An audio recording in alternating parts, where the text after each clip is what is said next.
which perspective frankly continued till about 50 years ago. Now there is a clear recognition that that cannot go on anymore.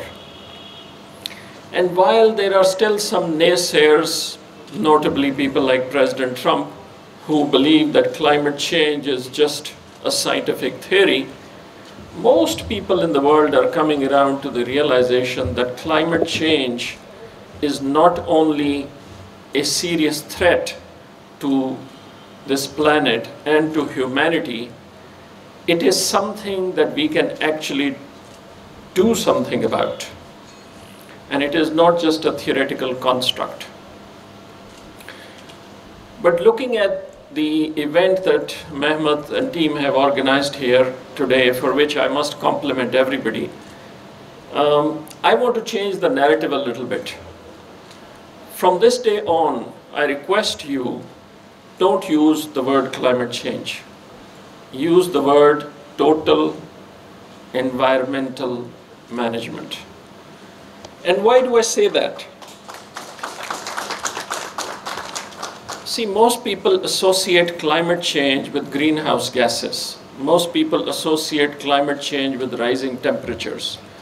Most people associate climate change with the emissions in the air that we are putting out.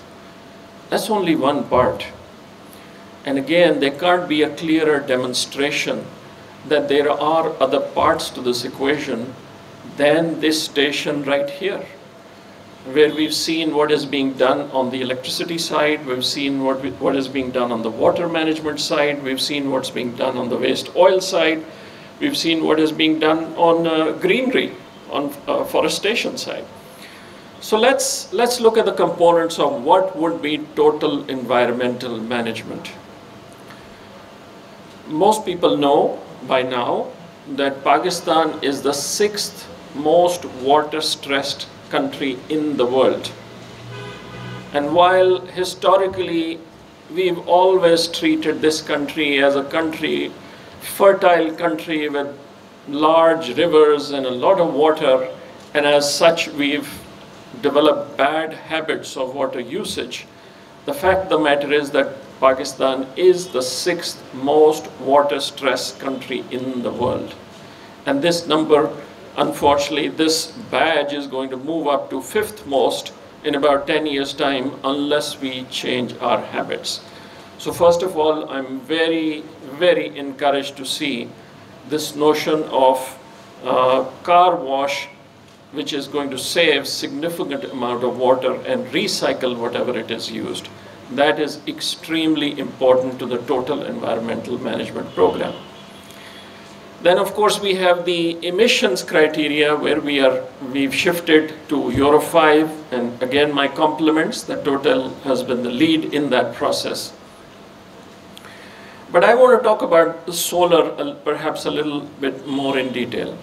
Most people do not realize that Pakistan is one of the few countries in the world where the radiation levels are high enough to make solar viable in practically every part of the country except the absolute north mountain area.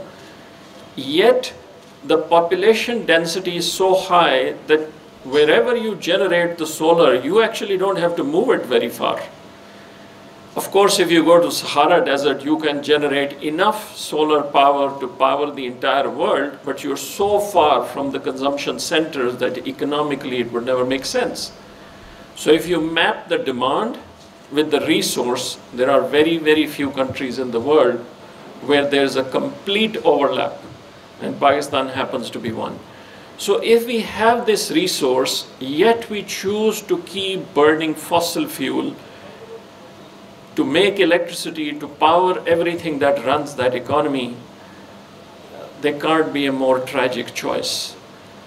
We have to change our behaviors.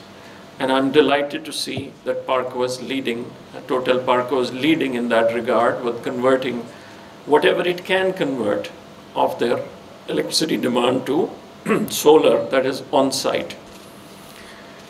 Solar generation is very close to my heart. I was one of the first few people in Pakistan about almost 10 years ago that started this in my private businesses.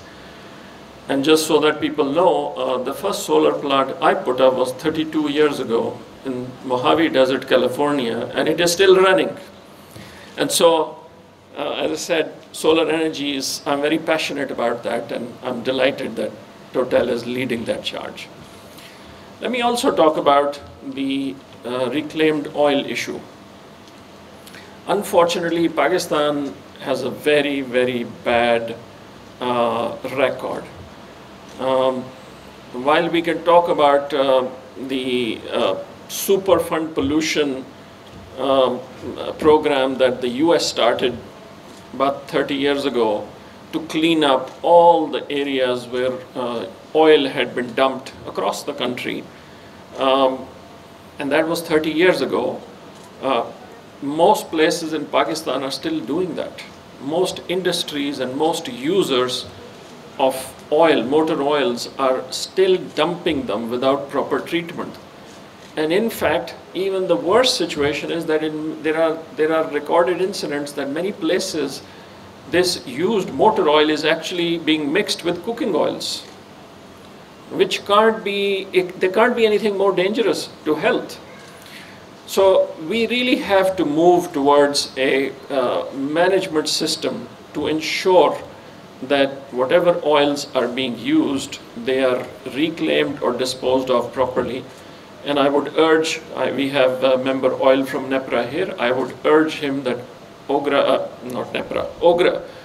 should take the lead in coming up with more stringent guidelines, and we on the policy side would be delighted and happy to work with you to come up with a better mechanism to ensure of proper disposal of used oils.